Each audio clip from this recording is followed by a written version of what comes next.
Hello guys, may udto. Good afternoon guys.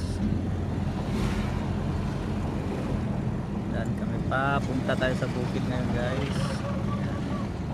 Ito yung market nila. Parang sa atin, tabo, pesta o ganun.